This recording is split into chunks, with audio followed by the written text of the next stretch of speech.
حالات بہتر ہو رہے ہیں، لیکن کیا وجہ ہے آپ کی نظر میں کہ جو غریب عوام ہے اس کی جو کنڈیشن ہے وہ کیوں نہیں بدل رہی ہے؟ اصل میں آپ بالکل صحیح کہہ رہی ہیں، اور میں بھی آپ کی بات سے بالکل متفق ہوں کہ ایک غریب آدمی کو جو ریلیف ملنا چاہیے وہ نہیں مل رہا. جی، مطلب ایک تو مہنگائی ہے، اس کی اپروچ سے باہر ہے. پھر دوسرا آپ تعلیمی ہمارا نظام دیکھ لیں، اگر کسی کا بچہ کوئی پرائیویٹ اسکول میں چلا گیا بالکل، تو وہ تو مطلب ہے ان کی اسکولوں کی فیسیں اور دیگر لوازمات پورا کرتے کرتے بیچارہ تھک جاتا ہے. ایسے ہی سر. اور یہ ہماری جو حکومت کی ہے نا، میں سمجھتا ہوں حکومت کو زیادہ فوکس اب غریب عوام پہ کرنا چاہیے. ان کے کھانا پینا رہنا سہنا ان کے معاملات کو دیکھیں.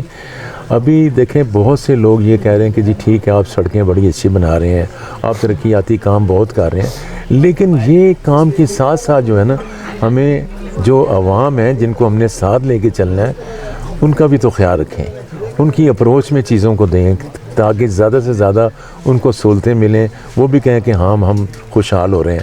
لیکن ایسی ابھی بات نہیں ہے. یہ ہم نے دیکھا ہے کہ کاغذی معاملات بہت چل رہے ہیں، ہم کہتے ہیں جی بہت کچھ ہو گیا، یہ ہو گیا وہ ہو گیا، کمی آ گئی. لیکن اگر ہم جب تجزیہ کرتے ہیں تو ایک عام آدمی جو ہے اس کی اپروچ میں 2 وقت کا کھانا بھی نہیں ہے، وہ بڑا مشکل کے وقت میں ہے. اور وہ کیونکہ مہنگائی کے ہاتھوں بیچارہ اس طرح پسا ہوا ہے، اگر وہ اس کے ساتھ 2 بچے بھی ہیں، کرائے کا مکان بھی ہے، اور اس نے 35 40 50 ہزار اس کی سیلری ہے، تو وہ مجھے بتائیں وہ کیسا پورا کریں؟ ہو ہی نہیں سکتا. تو اس میں جو ہے نا گورنمنٹ کو سٹیپ لینے چاہیے کہ یہ جو ہماری ٹیکسز کی بھرمار ہے، ہر چیز پہ ٹیکس لگا ہوا ہے، سب سے پہلے تو ہمیں نا سود کے اس نظام سے نکلنا ہوگا. بالکل سر. سود کے اس نظام سے جب ہم نکلیں گے، IMF سے جب ہم نکلیں گے، سود کے نظام سے نکلیں گے، تو ایٹومیٹیکلی جو ہے نا ہمارا جو ہے گراف قیمتوں کا کم ہو جائے گا. ابھی جو قیمتیں بڑھتی ہیں اس کی سب سے بڑی وجہ یہی ہے کہ ہمیں ٹیکسز کی اتنی بھرمار ہے کہ وہ چیزیں جو ہیں وہ کنٹرول سے باہر ہیں. ٹیکسز کم ہو جائیں، چیزوں کے ریٹ صحیح ہو جائیں گے. جب آپ قرض دینا بند کر دیں گے نا، قرض لینا بند کر دیں گے اور سود دینا بند کر دیں گے، تو میں آپ کو گارنٹی کرتا ہوں کہ آپ کے دنوں کے اندر یہ جو ڈالر ہے وہ نیچے آ جائے گا. جب ڈالر نیچے آئے گا پرائس ایٹومیٹکلی سب نیچے آ جائے گی. جو ہم باہر سے را مٹیریل یا جو بھی چیزیں ہم منگوا رہے ہیں وہ سارا ڈالر پہ آ رہی ہے. ڈالر 270 80 روپے پہ چل رہا ہے، کہاں ہم 60 100 روپے میں چلا رہے تھے. اور ہمیں تو یہ نوید دی گئی تھی کہ ڈالر کو ہم انشاءاللہ 180 تک لے کے آئیں گے، لیکن ابھی تک وہ ہم نے خوشخبری سنی ہے لیکن اس پہ پریکٹیکلی ابھی تک کچھ نہیں ہوا. اللہ کرے کہ وہ یہ صرف اور صرف ہمارا سود کا فیکٹر ہے. ہم اللہ جس جنگ کر رہے ہیں یہ کبھی ہم جیت نہیں سکتے. ہمارے حکمرانوں کو چاہیے کہ وہ قرض کم لیں اور اپنے قرض اتاریں، عوام کو زیادہ سے زیادہ ریلیف دیں. اب تو آپ کے پاس اتنی معدنیات نکل رہی ہیں، اپنا سونا چاندی تانبا پتہ نہیں کیا کیا کچھ آپ کے پاس آ رہا ہے. اس کو صحیح یوز کریں تو میرا خیال ہے کہ انشاءاللہ تعالی ملک جو ہے وہ جلدی قرض سے بھی نکل جائے گا اور مہنگائی کے عذاب سے بھی انشاءاللہ ہمیں چھٹکارا مل سکتا ہے. اچھا سر، آپ نے دیکھا ہوگا کہ یہ جو معدنیات ہیں جی یہ شروع سے ہی ہمارے ملک میں تھیں. جی کوئی ابھی ریسنٹلی تو ایسا ہوا نہیں کہ یہ دریافت ہوئی ہوں، یہ شروع سے ہی تھی. مگر اس کے باوجود بجلی نہیں ہے، سوئی گیس نہیں ہے، جس چیز کی بھی دیکھیں اس چیز کا فقدان ہے. تو آپ کیا سمجھتے ہیں کہ ان سارے جو نیچرل ریسورسز ہمارے ملک میں ہیں، باہر کی کنٹریز والے کہتے ہیں کہ یہ بہت نیچرل ریسورسز سے بھرا ہوا ایریا ہے، تو اس کے باوجود بھی آخر کیا وجہ ہے کہ آج سے جب سے پاکستان بنا ہے تب سے لے کے اب تک ہمارا ملک جو ہے وہ مطلب قرضوں میں ہی گھرا ہوا ہے اور ہم آج تک خود مختار اکانومی کو اسٹیبل ہی نہیں کر سکے؟ آخر کیا وجہ آپ سمجھتے ہیں اس کی؟ میں سمجھتا ہوں کہ جس وقت تک آپ قرضوں کے گردش میں رہیں گے تو آپ اس سے باہر نہیں نکل سکتے.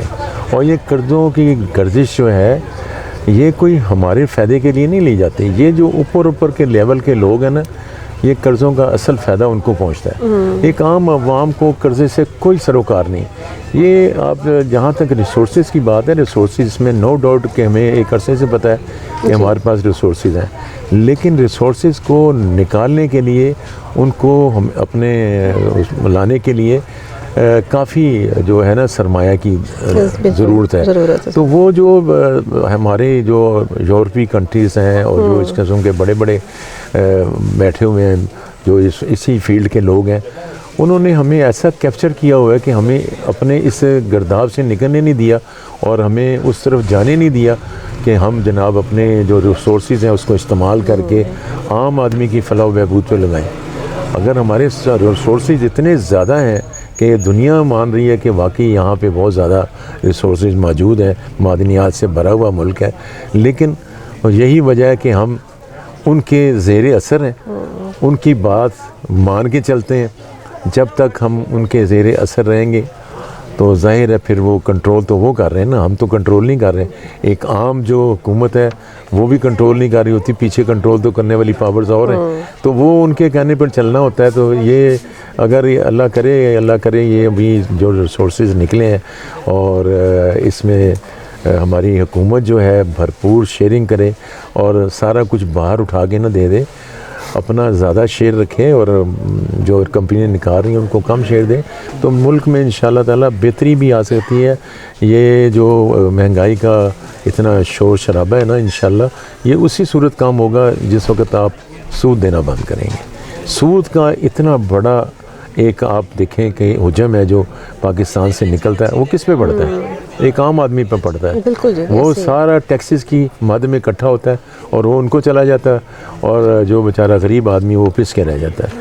یہ ہمیں اسٹرکچر جو ہے اس کو چینج کرنا ہوگا. اس کو جب چینج کریں گے تو انشاءاللہ تعالیٰ بہتری آئے گی. اور ابھی جو جس طرح زور شور سے کام شروع ہوئے ہیں، اللہ کرے کہ ہمارے ملک کے لیے یہ جو حکمران بیٹھے ہوئے ہیں وہ سوچیں، صرف اپنے لیے نہ سوچیں بلکہ عوام کے لیے بھی سوچیں اور ملک کے لیے بھی سوچیں. تو انشاءاللہ تعالیٰ کوئی دیر والی بات نہیں ہے، انشاءاللہ بہتری آنے کے چانسز ہیں. اچھا سر، مجھے یہ بتائیے کہ سب سے جو فیزیبل کنڈیشنز ہوتی ہیں، فیزیبل حالات ہوتے ہیں ایک تاجر کے لیے، ایک شاپ کیپر کے لیے، وہ کون سے ہوتے ہیں؟ فیزیبل حالات تو یہی ہے نا کہ جی ہماری جو رسائی ہے وہ مارکیٹوں تک ہو. ہمیں جو ٹیکس دیکھیں، ابھی گورنمنٹ اپنے طور پہ ٹیکسز اکٹھا کرنے کے لیے بڑے عجیب پروگرام بناتی ہے جس میں وہ ایک ایک عام آدمی کو یا ایک عام ٹیکس گزار کو یا جو چھوٹی یونینز ہوتی ہیں ان کو اعتماد میں لیتے. اگر ان کو اعتماد میں لے کر وہ ٹیکسز کی لگائی جائے تو انشاءاللہ تعالیٰ ٹیکس ابھی بھی تو ریونیو جنریٹ ہو رہا ہے نا. وہ اصل میں کہتے ہیں ہمارا سسٹم بڑھنا چاہیے، سسٹم میں ہم نے لے کے آنا ہے. آپ یہ دیکھیں کہ ہماری جو ہے لوگ کتنے پڑھے لکھے ہیں جی بالکل، اور یہ جو سسٹم لانا چاہتے ہیں یورپ کا لانا چاہتے ہیں، یہاں پہ تعلیم والی وہ بات نہیں ہے. اگر اس کے مطابق تعلیم ہو تو سسٹم لانے میں بھی کوئی حرج نہیں. ابھی ہمارے لوگ اتنے پڑھے لکھے نہیں ہیں، تو ہمیں تو ٹیکس جنریٹ کرنے کے لیے ایک سادہ نظام لانے کی ضرورت ہے. سادہ نظام لائیں، لوگوں کو ٹیکس کی طرف راغب کریں اور ٹیکس وصول کریں. وہ زیادہ پیپروں کے چکروں میں ڈالیں گے تو ٹیکس کم وصول ہوگا، پیپر ہی زیادہ وصول ہوں گے. تو یہ ایک عام دکاندار کے لیے یہی سہولت ہوتی ہے کہ اس کو مال جو ہے اس کو قریبی منڈی سے ملے اور اس کو آنے جانے کی سہولت ہو. ابھی تو وہ ایک دور ہوتا تھا جب ہم شروع میں دیکھتے تھے چنگیوں والا سسٹم، وہ خیر نواز شریف کی حکومت میں وہ ختم ہو گیا. الحمدللہ لوگوں نے بڑا سکھ کا سانس لیا. ٹھیک ہے ٹیکس لگائیں، لیکن طریقہ ہے ٹیکس لگانے کا بھی، اور ٹیکس لگا کے لوگوں کی اتنی کمر دوری نہ کر دیں کہ وہ بیچارے جی نہ سکیں. تو ہمارے جو کاروباری لوگ ہیں ان کے لیے حالات اچھے ہونے چاہیے، پرامن حالات ہونے چاہیے. خوف و ہراس کی فضا نہیں ہونی چاہیے. جب پرامن طریقے ہوتے ہیں حالات اور خوف و ہراس کی نہیں ہوتے حالات تو میں سمجھتا ہوں اس وقت کاروبار گرو بھی کرتا ہے. اور اس میں ایک اور بھی کاروباری اس میں سمجھتا ہوں کہ سیاسی عمل دخل بڑھا ہے. جس وقت سیاسی عمل جو ہے وہ ایک مضبوط ہوا ہو نا، کہ بے چینی والا نہ ہو جس طرح آج کل بے چینی ہے، وہ ایک پارٹی کچھ کہہ رہی ہے، دوسری کچھ کہہ رہی ہے، تیسری کچھ کہہ رہی ہے، تو اس سے پھر وہ کاروباری جو ہے نا کاروبار مضبوطی سے نہیں چلتے، وہ پھر ڈاواڈول چلتے ہیں. ابھی میں نے پچھلے مہینوں کی آپ کو مثال دی ہے نا، ابھی کچھ بہتری کی طرف ہے انشاءاللہ تعالی، اللہ بہتر کرے گا.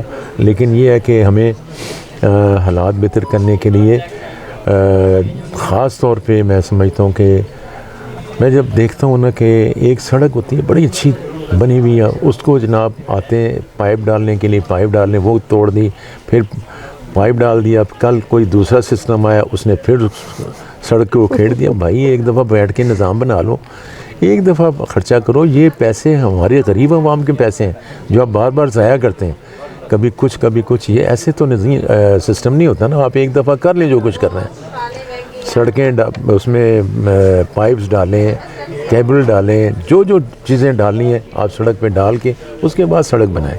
سڑک بن جاتی ہے، کچھ عرصہ چلتی ہے، اس کے بعد پھر آ جاتے ہیں توڑنے کے لیے. پیسہ کس کا ضائع ہوتا ہے؟ سر ابھی جو یہ راجہ بازار کے حالات ہیں اس کے بارے میں آپ کیا کہیں کہ ابھی میں نے دیکھا ہے نا کہ ساری سڑکیں وغیرہ ٹوٹی ہوئی ہیں، تو اپنی طرف سے تو وہ تارے وغیرہ ظاہر ڈال رہے ہیں کہ تاکہ سب کچھ انڈر گراؤنڈ کیا جائے، تو اس کا بھی تو ایفیکٹ جو ہے وہ ظاہر آپ کی جو یہاں پہ کسٹمرز آتے ہیں اس پہ پڑتا ہوگا. تو اس بارے میں آپ کیا کہنا چاہیں گے؟ مطلب یہ جو سارا کچھ توڑا ہوا ہے اس کے کیا اثرات ہیں اور کیا ہے؟ پہ جو راجہ بازار میں یہ پیڈسٹریل اسٹریٹ بنانا جا رہے ہیں اور تقریباً کافی حد تک کام ہو بھی رہا ہے، اور وہ انڈر گراؤنڈ وائٹس ڈال دی ہیں، ٹف ٹائل لگا دی ہیں، کوئی اس قسم کا کام کر رہے ہیں. ٹھیک ہے، خوبصورتی بھی شہر کے لیے ہونی چاہیے، اور خوبصورتی بھی ہونی چاہیے، اور آنے والے وقت میں آپ جیسے چاہ رہے ہیں کہ ہمارے ملک کی سیاحت جو ہے وہ زیادہ سے زیادہ ہونی چاہیے، ضرور ہونی چاہیے. لیکن اس کے ساتھ ساتھ جو کام شروع کریں وہ اس طرح شروع کریں کہ لوگ تنگ نہ پڑ جائیں. ابھی اتنے عرصے سے یہ پروجیکٹ راجہ بازار والا شروع ہوا ہے، بہت سست روی کا شکار ہے. اس کی وجہ سے لوگ جو دکاندار ہیں وہ بھی پریشان ہیں، کسٹمر بھی پریشان ہیں. پھر سب سے بڑی بات ہے اس کے ساتھ 3 محل کا ہول سیل مارکیٹس ہیں جو کہ بیچاری بہت زیادہ ڈسٹرب ہیں، جس میں کلاتھ مارکیٹ ہے، کراکری مارکیٹ ہے، ننکاری بازار ہے. یہ سارے ہول سیل بازار ہیں، ان کا کوئی اور راستہ نہیں ہے، اور یہ انہوں نے راستے بند کر دیے. وہ سامان کی آمد و رفت بھی ان کو کرنے کے لیے بڑی انتہائی مجبوری کا ہو رہی ہے اور دشواری پیش آ رہی ہے. تو جو بھی ملک اپنا ہمارے شہر کی بہتری کے کر رہے ہیں، جیسے صدر میں بھی انہوں نے اسی طرح کی اسٹریٹ بینک روڈ والی بنائی ہے، بالکل ایسے ہی ہے. ٹھیک ہے، لوگ بڑی اس میں خوشی بھی محسوس کر رہے ہیں اور انجوائے بھی کر رہے ہیں. لیکن یہ ہے کہ جو پروجیکٹ کیا جائے اس کو کوشش کیا جائے کہ پبلک کو کم سے کم تکلیف اٹھانی پڑے اور پروجیکٹ جو ہے اپنے ٹائم پہ مکمل ہو جائے. اچھا سر، آپ کیا سمجھ رہے ہیں کہ جو اس وقت موجودہ حکومت ہے کیا وہ اسٹیبلٹی کی طرف جا رہی ہے یا وہ اسٹیبلٹی کی طرف نہیں جا رہی، اور آنے والے وقتوں میں آپ ہماری جو اس وقت مہنگائی کا جو ایک دور ہے اس کو کہاں دیکھتے ہیں؟ دیکھیں جی، کوشش تو میرا خیال ہے وہ ہمارے جنرل صاحب بڑی کوشش کر رہے ہیں کہ یہ ان کے کوئی آپس میں پیچ اپ ہو جائیں یا آپس میں یہ معاملات ان کے ٹھیک ہو جائیں. تو ایک طرف جو پارٹیز ہیں، ایک پارٹی بالکل انہوں نے کنارے لگا دی ہوئی ہے، دوسری پارٹی اپنا کام کر رہی ہے. لیکن یہ ہے کہ اگر میرا خیال ہے کہ سیاسی استحکام آ جائے نا ملک میں، اور سیاسی استحکام کو لانے کے لیے ان کو تھوڑا آزاد بھی چھوڑنا چاہیے، اور اتنا بھی آزاد نہ چھوڑیں کہ وہ بے شتر مہار جو والی بات نہ ہو، ان کو لگام میں ہی رکھیں. لیکن یہ ہے کہ ہماری سیاسی استحکام جب آئے گا نا تو ملک میں یقین کریں کہ ہر چیز جو ہے وہ ٹھیک ہو جائے گی. ابھی سیاسی استحکام اس طرح نہیں ہے جس طرح ہونا چاہیے. ابھی مطلب ہے ڈاواں ڈول ہے، ہم کبھی کوئی خبر سنتے ہیں، کبھی کوئی خبر سنتے ہیں. لیکن یہ سیاسی استحکام آنا چاہیے، وہ اس ملک کے لیے اشد ضروری ہے.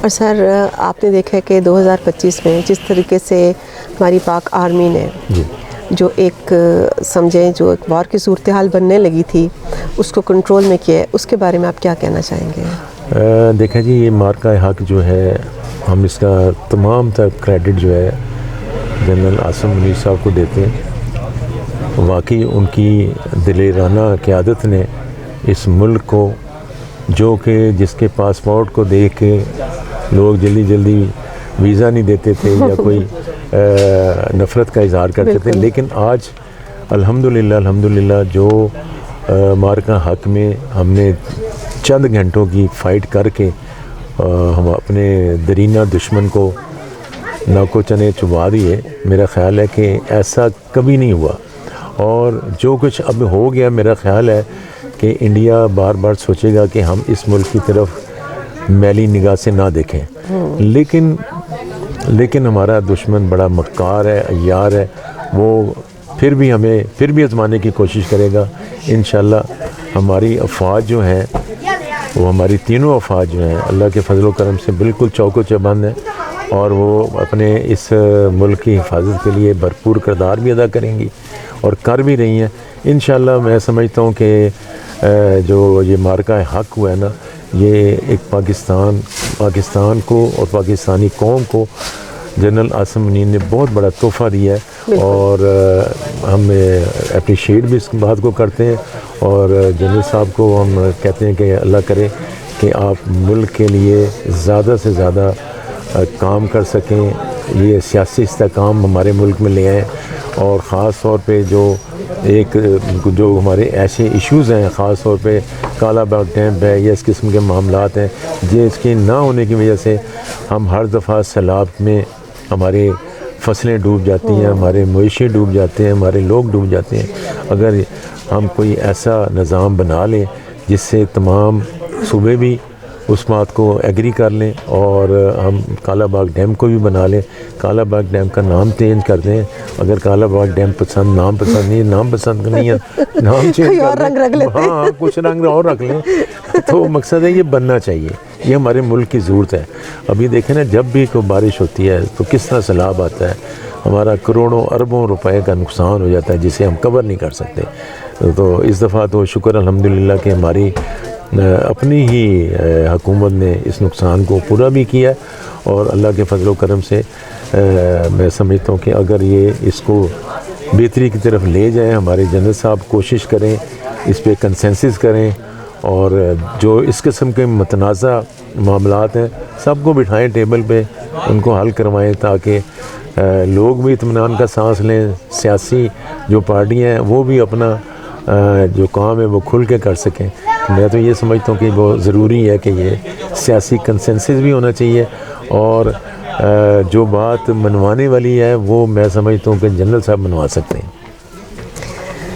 جی سر, بہت شکریہ, آپ نے ہمیں ٹائم دیا. جہان جو نیوز ہیں وہ بھی آپ کی شکر گزار ہیں. تھینک یو ویری مچ, آپ سے بات چیت کر کے بہت اچھا لگا, اور ایک بار پھر ہم اپنی ٹیم کی طرف سے, اپنے چینل کی طرف سے آپ کا شکریہ ادا کرتے ہیں. تھینک یو جی, بہت شکریہ. تھینک یو ویری مچ, بہت شکریہ.